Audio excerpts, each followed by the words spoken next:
Good Morning Business, French Tech. Ce matin avec nous, une start-up qui vous dit dans quel état sont les pièces de vos engins, la pression, la flexion, la traction, l'endommagement. Touch Sensity recueille toutes ces informations du camion au train. Vous allez nous expliquer tout ça. Anna Pugache, bonjour, vous êtes cofondatrice de Touch Sensity. Comment ça marche? Il n'y a pas de capteur. Bonjour. En effet, il n'y a pas de capteur, donc on développe une technologie qui permet de détecter tous les endommagements sur des matériaux, quels que soient les matériaux, ça peut être des trains, des bateaux, des voitures.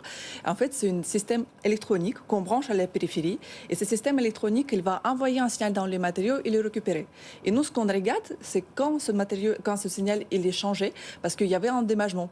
Et après, on utilise les modèles mathématiques qui nous permettent de transformer un signal vers une cartographie, un petit peu comme Météo France. Donc vous pourrez pouvoir avoir votre matériau sur l'écran, en 2D, en 3D, localiser l'endroit exact où il y avait les fissures, où il y avait les impacts ou endommagements, et on est capable également de connaître l'intensité de ces endommagements pour pouvoir prendre la décision s'il faut changer la pièce ou pas. Juste avec le signal? Juste avec un signal. Donc en fait, il y a un jumeau numérique sur mon écran qui reproduit la pièce et je peux voir exactement où est le problème. C'est ça. Mais comment est-ce qu'on peut voir ce qui se passe à l'intérieur de la pièce avec un signal électrique? Moi, c'est ça que j'arrive pas à comprendre. C'est comme un scanner en fait de la pièce en permanence. Parce qu'en fait, on a les plusieurs points de mesure autour de la pièce, donc notamment à la périphérie, et c'est les points de mesure qui vont solliciter la pièce avec les différents signaux. Et grâce à ces superpositions de ces signaux, on est capable d'avoir une cartographie. Et ça sur des pièces n'importe lesquelles. C'est-à-dire que je prends un train, j'envoie un signal électrique et je peux savoir ce qui va pas. C'est ça. N'importe quelle pièce, ça peut être le nez de train, ça peut être aile d'avion, ça peut être les châssis. Donc vraiment tout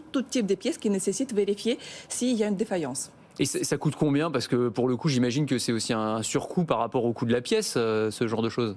Le prix va dépendre bien évidemment des cas d'usage, mais également aussi le domaine dans lequel on va s'inscrire. Notamment dans les domaines automobiles, ça peut aller de quelques dizaines d'euros jusqu'à quelques centaines, voire des milliers d'euros. Mais c'est rien à voir et c'est non négligeable par rapport au coût qui aujourd'hui les industriels y payent pour réaliser la maintenance. Et nous, grâce à notre technologie, on peut réduire ces coûts à peu près de 30%. Ah oui, parce qu'en fait, vous permettez d'anticiper les problèmes. En fait, vous savez le niveau d'usure et donc vous pouvez dire à ce moment-là, à telle date, la pièce va vraiment lâcher, voilà. Et donc on va pouvoir la remplacer au moment optimal. En réalité, c'est ça l'idée. C'est ça. En fait, avec notre technologie, on peut s'inscrire et monitorer les pièces à tout moment. Par exemple, qui sortent de la ligne de production pour vérifier la qualité. Ouais. On peut après aussi pendant le transport, s'il y avait les endommagements, pendant l'installation, pendant l'exploitation, on peut à tout moment voir l'image de notre pièce, de savoir s'il y avait les faiblesses et aussi de calculer la durée de vie restante de cette pièce. Vous avez levé 3 millions d'euros, c'est pour ça que vous êtes là ce matin. Vous travaillez déjà avec Ariane Group, Dassault Aviation, Safran, Leonardo, Lizzie Aerospace, la SNCF, la RATP. Ce sont des clients pilotes pour l'instant. Est-ce que ça veut dire qu'il n'y a pas pour l'instant de contrats commerciaux, que c'est à ça que vont servir les 3 millions? Pour l'instant, vous en êtes où dans le développement? Donc, concernant le levée de fonds, donc, en effet, on a levé ces 3 millions pour pouvoir accélérer notre développement, mais aussi, surtout, lancer notre premier produit. Donc, nous, on lance les commercialisations des systèmes de monitoring pour réservoirs à hydrogène. Et concernant des clients, aujourd'hui, on a les 25 clients dans les différents domaines. La plupart, on a des contrats de non-confidentialité avec eux, donc on ne pourrait pas forcément rentrer plus en détail sur qu'est-ce qu'on fait. Mais vous avez déjà des contrats en tout cas. Oui, on a un contrat. Donc pour cette année, on a déjà une commande, on a un carnet de commandes à peu près les 1 million d'euros. Ouais. Et donc on espère que ça va faire que grandir. Et du coup, c'est la même technologie pour tous les types de pièces, ou est-ce qu'il faut à chaque fois spécifiquement que vous conceviez un boîtier électrique en fonction, j'imagine, des propriétés de chaque matériau, de chaque pièce différente? Non, la technologie reste la même. Seule chose qu'on va changer, c'est plutôt représentation de votre matériau. Donc on a besoin de monitorer une aile. Donc vous allez voir un aile sur votre écran. Si c'est un châssis de train, ça va être châssis de train.